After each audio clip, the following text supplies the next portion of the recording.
rêve général, vas-y, on bosse plus, nique les patrons. Mais c'est génial la grève, c'est vital. Ça rime avec trêve, ça rime avec grève. C'est comme un rayon de soleil qui traverse les nuages gris du monde salarial. Allez-y, faites vos grèves, manifestez.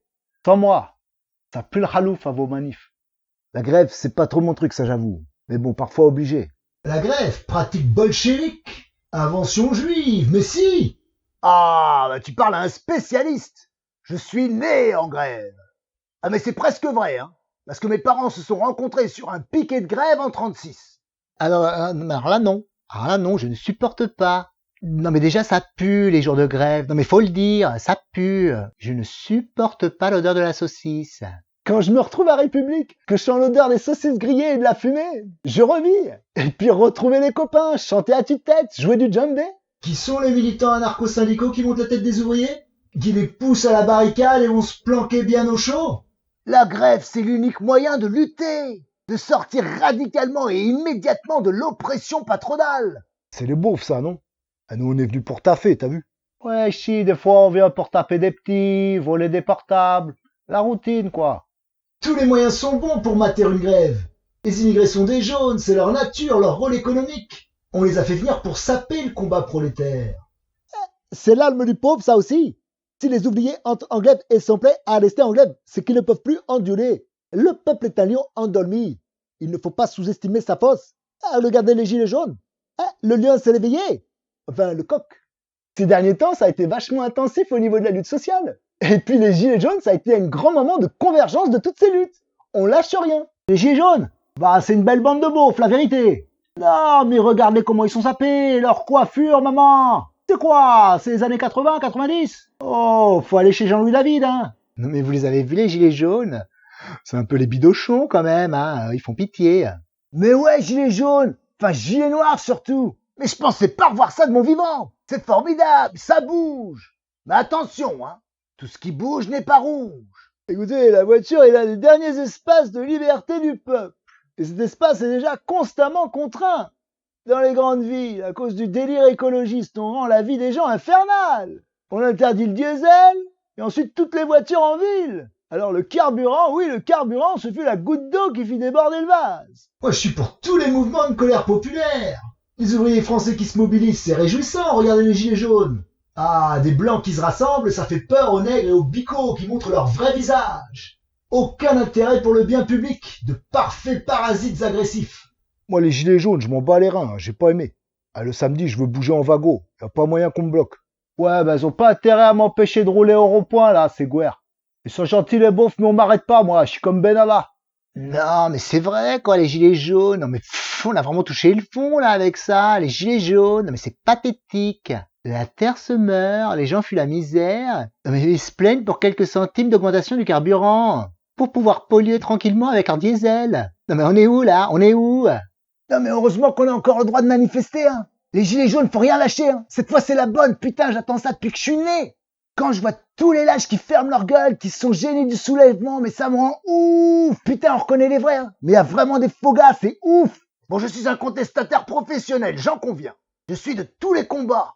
Mais là, la nouveauté, c'est que c'est le peuple, celui qu'on avait oublié, qui revient sur le devant de la scène. Voir tous ces braves gens de la France d'en bas enragés comme ça, mais c'est incroyable. Bon, attention, hein, je condamne bien sûr les récupérations odieuses de l'extrême droite. Bon, au moins, toutes ces manifs, ça occupe les keufs. On peut faire notre bise tranquille. Vous êtes vraiment des victimes, hein. Mais quoi, ils payent trop de taxes. Faut bien payer des taxes, de l'essence pour aller bosser. Vous êtes là pour ça, vous comprenez pas? Et merci qui? La République. Les gilets jaunes sont une révolte du peuple de France, du peuple de souche, celui qui produit, contre les injustes prélèvements qui ne bénéficient qu'aux banlieues, qui savent parfaitement cela. C'est pourquoi elles ont brillé par leur absence durant les manifestations. Ah si, il y a eu quelques descentes de racailles pour piller les magasins, notamment la boutique de l'Arc de Triomphe. Même Chacal viendront se plaindre et parler de respect. Ou aussi va. Je mérite le respect. Après, respect pour le combat. Ouais, mais ça aurait été nous, t'inquiète que Macron, il se serait plus chié dessus, hein, cet enculé. Quand je vois les gens éborgnés, blessés, mesquins, ils ont rien fait, c'est le dernier des bolos. Nous, on leur lance des machines à laver au Condé. Mais puis, pourquoi ils se battent? Non mais qui a envie de défendre son boulot à l'usine? Non mais je veux dire, vous avez pas d'autres ambitions? Non mais les riches, on leur tape dessus, hein. Il faut voir comment ils bossent, hein. C'est pas les 35 heures. Ah, les gilets jaunes le samedi, ça se voit, c'est des bolosses bien fragiles. Ils sont étonnés que les flics les agressent alors qu'ils ont rien fait. La violence, tout ça, mais nous on le sait depuis des années que les flics c'est des enculés et que le système il est pourri. Ils ont rien dit pour nous défendre. Ça fait des siècles même. Alors maintenant ils découvrent que le système c'est le chétan. Ils sont gentils mais c'est un peu tard pour s'en rendre compte. On nous a stigmatisés quand on s'est soulevé plusieurs fois. Tu sais, en banlieue, ça fait 40 ans qu'on est gilets jaunes. Les flashballs ont été créés pour nous et testés sur nous. La BAC, ça fait des années qu'elle nous tord dessus comme des pigeons. Ah non mais attention, ne faites pas dire ce que j'ai pas dit, hein. Je suis pour la justice sociale. Non mais de nos jours, la justice sociale, c'est les banlieues, les migrants. C'est pas un combat d'arrière-garde bien franchouillard comme le prix du carburant. Je ne supporte pas. Et déjà plusieurs bavures, des morts dans les commissariats. On vit dans des HLM pourris. Ils osent nous faire payer 700-800 euros pour vivre dans des taudis avec des cafards. Nos écoles sont nulles. On part avec 100 km de retard sur les autres. Aucun service public. Pas de travail alors que beaucoup sont très très diplômés. Discrimination à tous les étages. Contrôle aux faciès. Hôpitaux pourris. Justice très très expéditive quand il s'agit de nous condamner. Mais bon, avec tout ça, on n'est pas là pour les gilets jaunes. Et l'écart se creuse encore un peu plus. Non mais par contre, il y a un truc qui m'énerve, hein. C'est cette haine contre le BFM. Ça c'est très très malsain. C'est sacré le journalisme. Pas comme c'est raté d'internet. Non mais je comprends pas pourquoi ils ont pas pris Hanouna comme porte-parole, la vérité. Quoi, Hanouna, c'est l'idole des beaufs, non? La vérité, c'est un bel espace démocratique sur l'émission. Il ferait un super job à les représenter, ces gogos. Puis à la fin de chaque mouvement, chaque grogne, il y a un truc très français. En réponse, l'État judéo-bolchevique, qu'est-ce qu'il fait? Il s'empresse de créer une commission avec, au hasard, à la tête du machin, un juif, payé grassement, pour se réunir 2 fois par an pour réfléchir sur la création d'un formulaire à remplir ou je ne sais quelle connerie. Puis les plus belles manifs, c'est les manifs de teufeurs. Eh ouais, ma gueule, la dernière fois à Toulouse, la manif de teufeurs, c'était épique. Putain, on a trop fait péter les watts. On a marché jusqu'à un bâtiment abandonné. Putain, on a posé le son là-bas. On a fait la teuf pendant 2 jours.